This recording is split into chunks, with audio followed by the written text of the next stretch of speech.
Good evening friends, you are most welcome to Thinkai's channel. Today we are going to discuss comparative ethnography, in which we are going to discuss introduction to ethnography, and our chapter is writing cultures. Now we are going to discuss about the content. First we will discuss about the introduction, then writing cultures and overview, in which there are three parts we will discuss. First, collecting data from the field, what is ethnography, writing and ethnography. Third topic is types of ethnographies, in which we will discuss positivism and functionalism, interpretative and phenomenological, phenomenological, and last, feminist. At the last, we will discuss about the summary. Learning objectives are, in this unit you will be learn about the process of creation of an anthropological writing, theoretical premises on which this write-up in whatever form it is presented is constructed, and historical and political parameters that influence anthropological writings and the changes in style over the years. Now we are going to discuss about the introduction. The finished product of any anthropological research is a write-up, either in the form of a report or a book or a paper or article, as the case may be.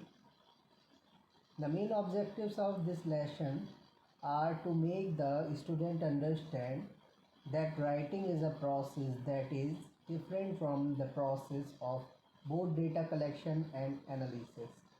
The manners in which the styles of writings have changed follow the changes in philosophical and paradigmatic shifts in the discipline itself. In this way, writing becomes an object to study on its own, and that is what we are attempting to do in this unit. Writing cultures and overview. Anthropology depends a lot on the writing or written word. This or the basic concept like society and culture do not exist as verifiable physical object like a tree, but are constructs available to scholars as propositions and descriptions. Thus, when I use a phrase like New Year society and culture, and UER New Year society and culture, there is nothing on the ground that is so visible, but only what has been constructed and then presented to the academic community. Although anthropology began its existence as a positivist science, the realization began to draw that what was being presented as objective facts was not a set of objective truths, but a series of interpretations and constructs that had a double level of abstractions, first at the level of the collection of data, and secondly at the level of presenting this data in the form of an ethnography. At the first level of abstraction, the anthropologist shifts through the available sensory information to choose and select some and pass them through his or her cognitive and interpretative screen in the process of identifying what is worth presenting and what is not. At the second level, this material at the second level, this material is then made suitable in terms of the disciplinary jargon, mainly for the benefit of the peer groups and fellow academicians. At the second level, this material is then made suitable in terms of the disciplinary jargon, mainly for the benefit of the peer group and fellow academicians. While this work with most other disciplines, in case of social and cultural anthropology, it becomes a little more problematic as the subject of study are living human beings and the universe of study is not passive but consists of fellow humans with both intelligence and agency. Since most of the anthropological data that goes into the making of ethnography is collected by the time tested method of field work. The situation here is not that of an active observer acting from outside of a passive field, but a living encounter with the other living and sentient beings.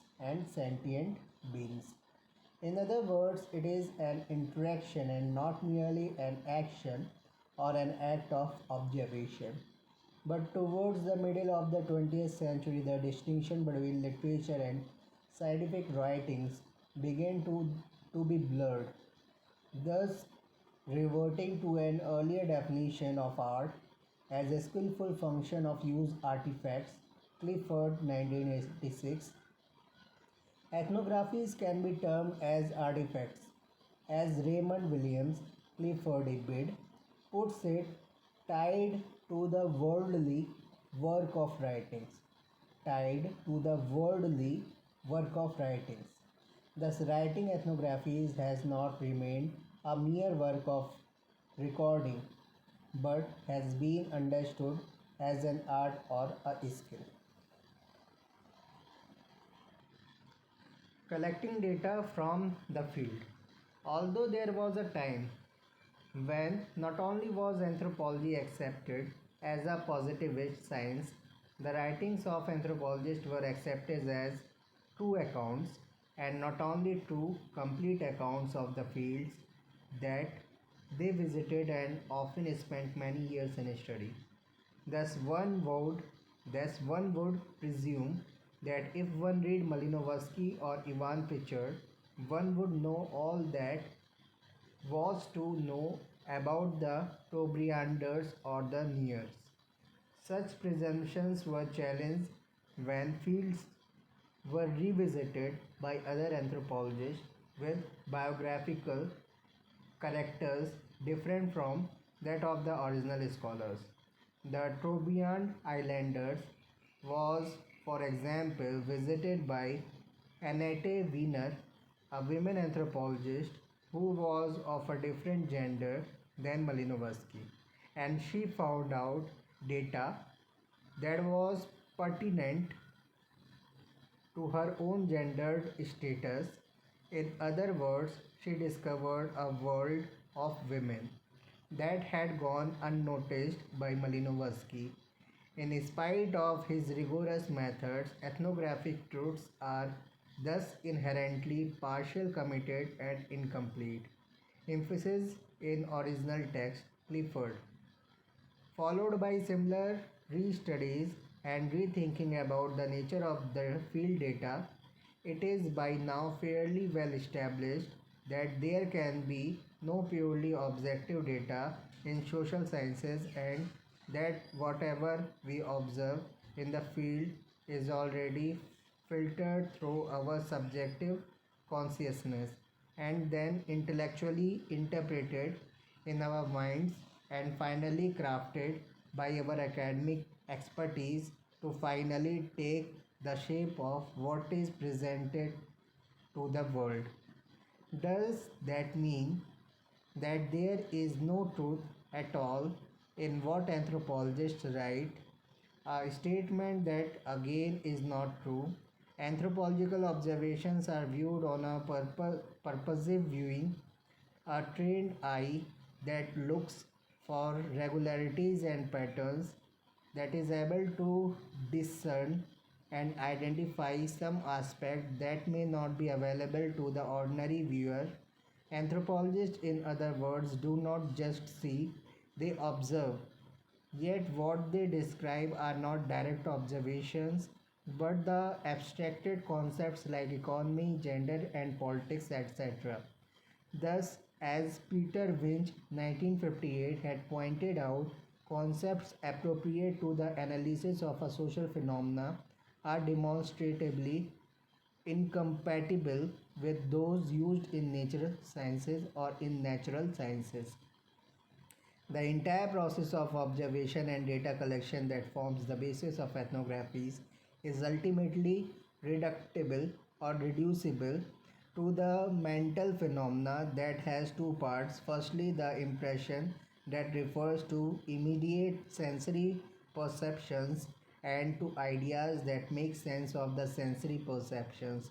No one actually records the raw sensory perceptions, but the sense that the mind makes of them. The raw data is always classified into existing categories that make sense to others. Thus, the long existing differences between hard and soft data refers to whether they are purely observational, like astronomy, or contain an inferential element, like in all observations of human behavior.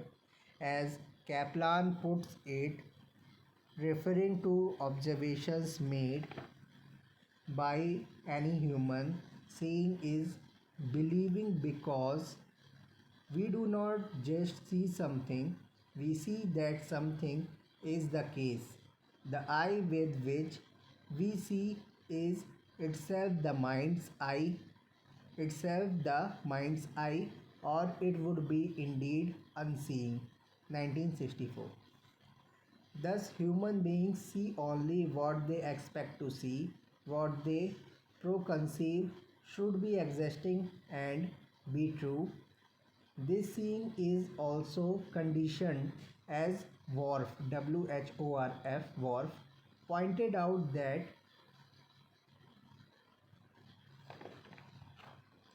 Worf pointed out by the language by which we describe not only to others but to ourselves what we see.